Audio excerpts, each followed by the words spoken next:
She was supposed to walk down the aisle in 10 minutes. Her dress, a custom ivory gown with delicate lace sleeves, hung perfectly. Her makeup had been retouched 3 times by the artist who'd flown in from Atlanta. 200 guests were seated in the garden venue, whispering excitedly, checking their watches. The string quartet had already started the prelude, but Amara wasn't inside.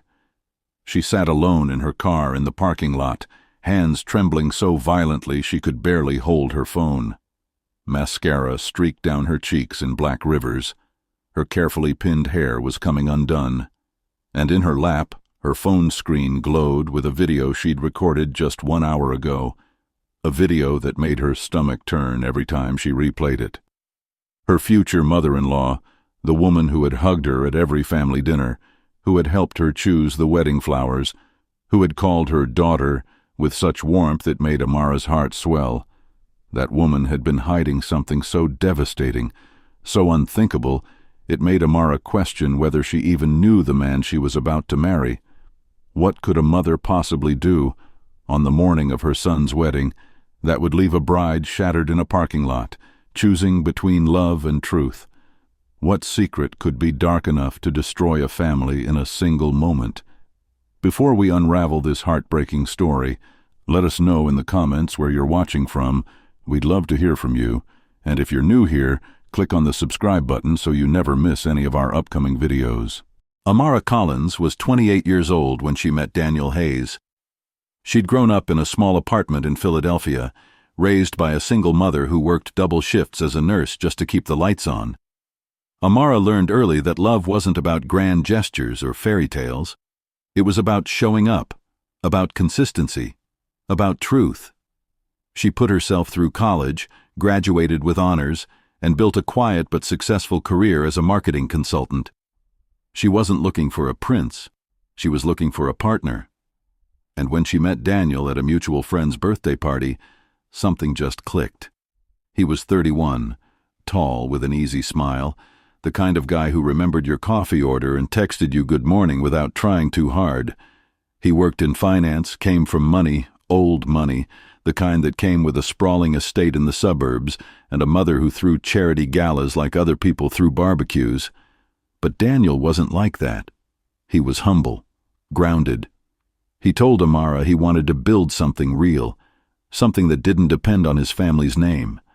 And for 2 years, they did exactly that. They traveled, they laughed, they talked about the future in a way that felt solid, not scripted. When Daniel proposed on a quiet beach in Cape Cod, Amara cried, not because of the ring, but because she finally felt like she'd found her person. But then there was Mrs. Catherine Hayes, Daniel's mother. She was 56, elegant in that effortless way that only comes with wealth. She wore pearls like punctuation. Her home smelled like lavender and old books. And from the very first dinner Amara attended at the Hayes estate, she could feel it. Mrs. Hayes smiled, but her eyes didn't. She asked questions, polite questions, but they felt like tests. Where did your mother work? What part of Philadelphia are you from? Do you have family traditions? It wasn't what she said. It was how she said it, like she was cataloging Amara's worth. Daniel brushed it off. He'd tell Amara his mother was just protective, that she'd warm up eventually. And for a while, it seemed like she did. Mrs. Hayes invited Amara to lunch. She offered to help plan the wedding. She even gave Amara a family heirloom bracelet at the engagement party and said with tears in her eyes that Amara was the daughter she never had. Amara wanted to believe it. She wanted to believe that love could bridge any divide. But there was always something underneath, a coldness, a distance, a feeling that Mrs. Hayes was performing affection rather than feeling it. Then, a week before the wedding, things started to shift. It was subtle at first. Mrs. Hayes began disappearing for hours without explanation. She'd leave the house early in the morning and come back late at night, offering vague excuses about errands or church meetings. Her phone rang constantly, and she'd step into another room to answer, voice low and clipped.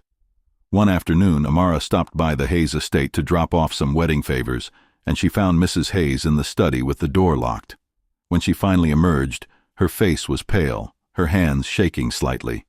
She smiled and said she'd just been organizing some old files, but her eyes were red like she'd been crying or furious or both. Daniel didn't seem to notice, or maybe he didn't want to. When Amara mentioned it to him, he sighed and said his mother had been stressed about the wedding, that she always got emotional during big family events. But Amara's gut told her something else. This wasn't stress. This was fear. 3 days before the wedding, Amara couldn't sleep. It was past midnight, and she'd driven to the Hayes estate to pick up some table linens Mrs. Hayes had offered to store. The house was dark except for a single light in the upstairs hallway. Amara let herself in with the key Daniel had given her. She was halfway to the linen closet when she heard voices, sharp, tense, coming from Mrs. Hayes's bedroom. Amara froze. She knew she shouldn't listen. But something in the tone, the urgency, made her feet stop moving. Mrs. Hayes was on the phone, pacing, her voice strained in a way Amara had never heard before. "I told you after the wedding. I'll handle it then. You cannot contact me before that. Do you understand? If this comes out now, everything falls apart. Everything." There was a pause. Then, quieter, almost pleading. "He doesn't know. And he can't know. Not yet. Not like this." Amara's heart pounded. Who was she talking to? What couldn't Daniel know? She backed away slowly, grabbed the linens, and left without saying a word.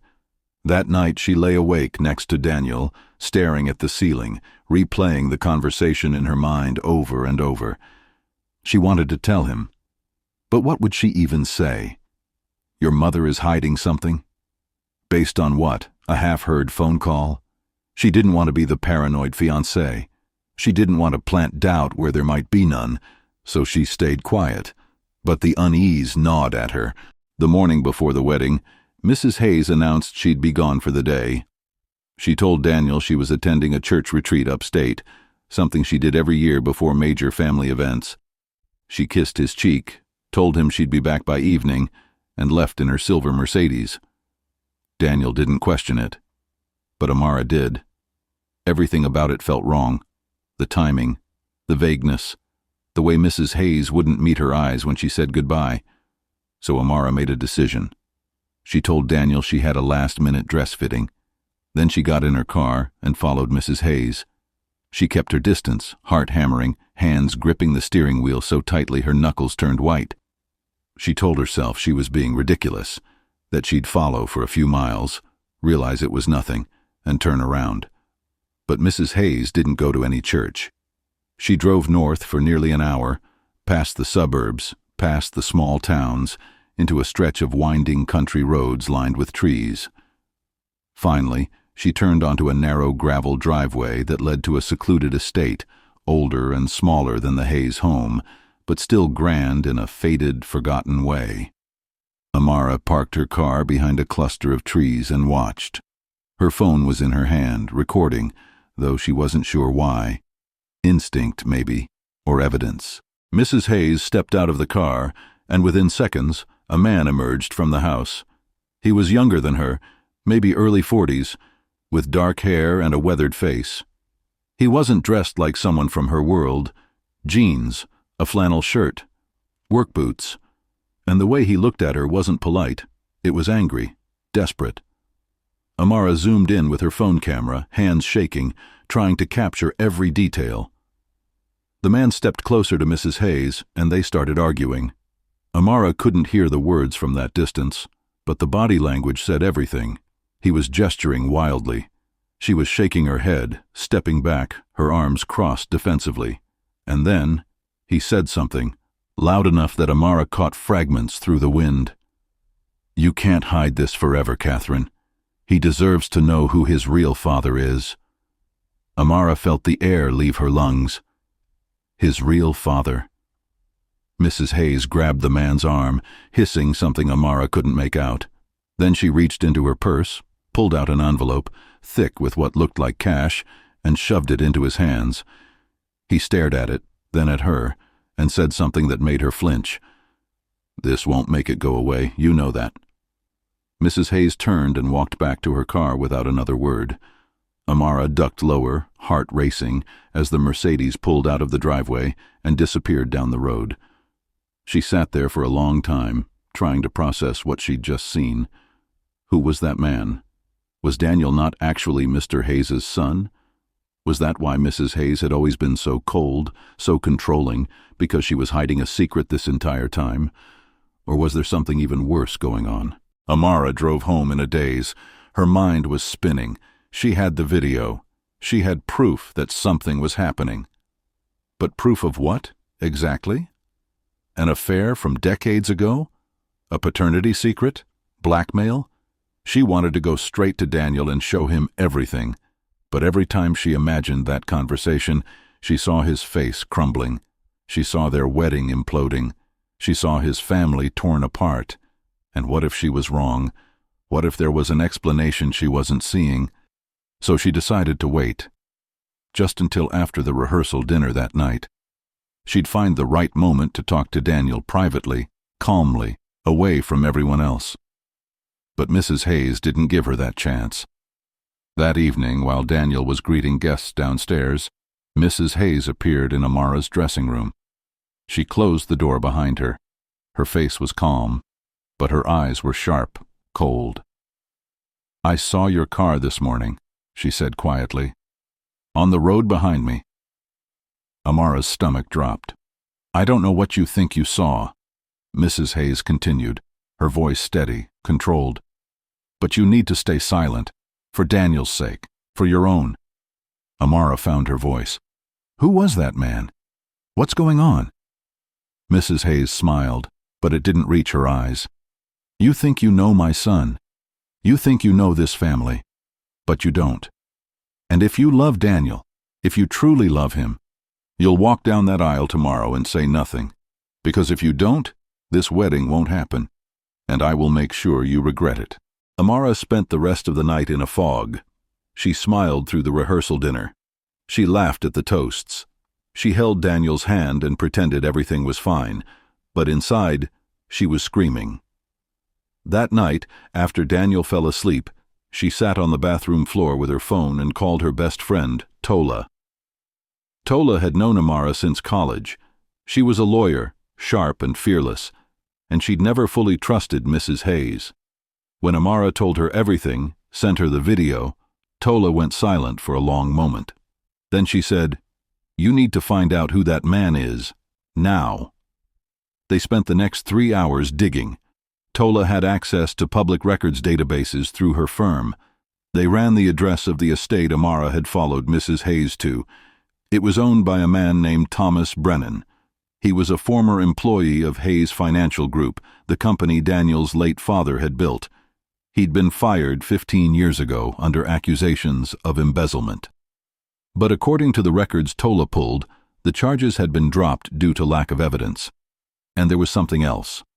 A sealed lawsuit filed by Thomas against the Hayes family, claiming wrongful termination and defamation.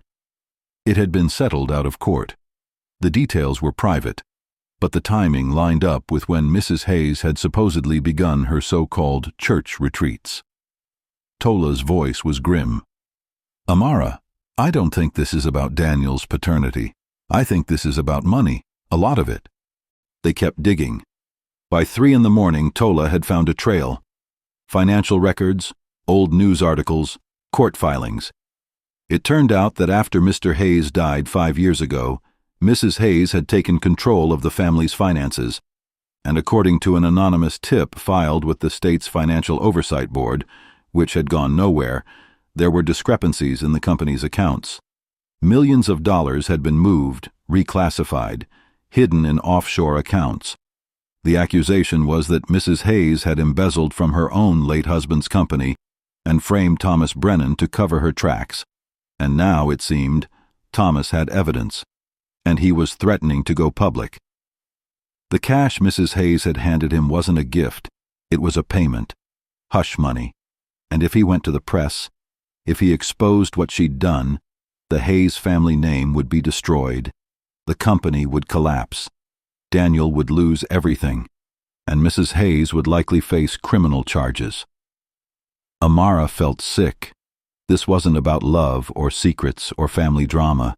This was about greed, about a woman who had destroyed an innocent man's life to protect herself. And now, she was willing to threaten her own son's fiancée to keep that secret buried. Tola's voice was firm. You have to tell Daniel, before the wedding. He deserves to know what kind of person his mother really is. But Amara was terrified. What if Daniel didn't believe her? What if he thought she was trying to sabotage his family out of jealousy or insecurity? What if he chose his mother over her? She barely slept. And when the sun rose on her wedding day, she felt like she was walking toward a cliff. Everything looked perfect. The venue was stunning, flowers everywhere, soft music drifting through the air. Her bridesmaids helped her into her dress. Her mother cried and told her she looked like a dream. Daniel sent her a text that said, I can't wait to marry you. But all Amara could think about was the video on her phone, and the choice she had to make. She tried to push it down, tried to tell herself she'd deal with it after the wedding. But then, an hour before the ceremony, her phone buzzed. It was a message from an unknown number. If Catherine doesn't pay me $50,000 by noon, I'm sending everything to the press. Photos, documents, all of it. Thought you should know. It was Thomas. And suddenly, Amara realized what was about to happen. Mrs. Hayes wasn't going to pay him. She was going to let the wedding proceed, let Daniel marry Amara, and then, when the scandal broke, she'd find a way to blame someone else. Maybe even Amara. She'd twist the narrative, play the victim, and protect herself no matter who got hurt. Amara couldn't breathe. She looked at herself in the mirror, in her white dress, and felt like a stranger. This wasn't the wedding she'd dreamed of. This wasn't the family she wanted to marry into. And this wasn't the man she thought she knew, because how could Daniel not see what his mother really was? She grabbed her phone and walked out of the bridal suite. Her bridesmaids called after her, confused, but she didn't stop. She found Daniel in the groom's suite, adjusting his tie, laughing with his best man. When he saw her, his face lit up. You're not supposed to see me before the ceremony, he said, grinning. Bad luck. Amara's voice was shaking. We need to talk. Now. He could see something was wrong. He sent his best man out and closed the door. What's going on? She showed him the video. She told him everything. The man, the money, the embezzlement, the threats. And as she spoke, she watched Daniel's face change. Confusion, disbelief, anger, grief. He replayed the video 3 times, his hands trembling. Then he sank onto the couch and put his head in his hands. This can't be real, he whispered. This can't be who she is. Amara knelt beside him. I'm so sorry. I didn't want to tell you like this, but you deserve to know the truth. Daniel looked up at her, and his eyes were filled with tears. What do we do? Amara didn't know. But she knew one thing. She wasn't going to let Mrs. Hayes control this moment any longer. She wasn't going to stand at an altar and pretend everything was fine while a woman who'd destroyed lives smiled in the front row. So she made a decision. And 20 minutes later, when the guests were seated, when the music started, when the officiant called everyone to attention, Amara walked down the aisle. But she didn't walk to Daniel. She walked to the microphone at the front of the ceremony space. The crowd murmured.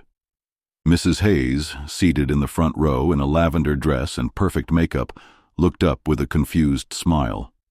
Daniel stood at the altar, pale but steady, and Amara spoke.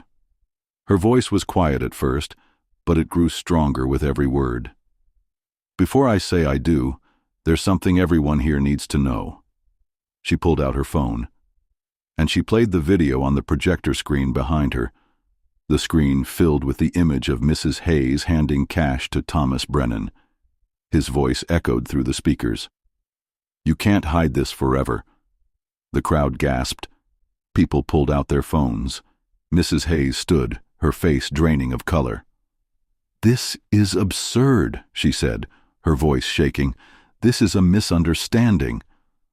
But Amara wasn't done. She explained everything, the embezzlement, the framing of an innocent man, the threats. And as she spoke, Mrs. Hayes tried to leave, But Daniel stepped in front of her. "Sit down, Mom," he said quietly. "Let her finish." The ceremony never happened. Within an hour, the venue had emptied. Some guests were horrified. Others were gleeful, already texting the gossip to friends. Mrs. Hayes locked herself in a bathroom and refused to come out. And Daniel stood in the middle of the empty garden, staring at nothing. Amara sat beside him. Neither of them spoke for a long time. Finally, Daniel said, "I don't know if I can forgive you for doing that in front of everyone." Amara nodded. "I know, and I don't know if I can forgive you for not seeing who she really was." They sat there, two people who loved each other, but couldn't find their way back. 2 days later, Mrs. Hayes was officially under investigation for financial fraud. Thomas Brennan agreed to cooperate with authorities in exchange for immunity, and Daniel postponed the wedding indefinitely. Amara moved out of the apartment they'd shared. She stayed with Tola for a while, then found her own place across town. She threw herself into work. She went to therapy. She tried to make sense of what had happened, and slowly, painfully, she started to heal. 4 months later, Daniel showed up at her door. He looked different, thinner, tired, but there was something softer in his eyes. They sat on her couch and talked for hours. He told her that his mother had confessed to everything, that she'd been stealing from the company for years, terrified of losing the lifestyle she'd built, that she'd convinced herself she was protecting the family, when really she was just protecting herself. He told her that he was ashamed, that he should have seen it, that he should have believed Amara sooner. And then he asked her if she could ever forgive him. Amara thought about it for a long time. "I don't know if we can go back to what we were," she said quietly, "but I think maybe we can start over, as different people." Daniel nodded. "I'd like that." They didn't get married that year or the next, but they stayed in each other's lives. They rebuilt trust slowly, carefully, like putting together something fragile that had shattered, and eventually they found their way back to love. Not the kind they'd had before, something quieter, more honest, built on truth instead of hope. Sometimes love survives the truth. Sometimes it doesn't. But the truth always sets you free. Amara learned that sometimes the family you marry into hides more secrets than love can bear, but she also learned that courage isn't in walking down the aisle. It's in walking away when the truth hurts most, and it's in choosing to come back only when you're ready, only when it's real, because some secrets should never reach the altar, and some love stories don't end at the wedding. They begin after everything falls apart. If this story shook you like it did us, hit the like button. It helps us bring more powerful stories your way. And tell us in the comments, what would you have done if you were Amara? Would you have exposed the secret at the wedding, or would you have walked away quietly? We want to know how you would have handled it. Where are you watching from? Drop your city or country below, and if you stayed with us until the end, thank you. Stories like this remind us that truth, no matter how painful, is always worth fighting for.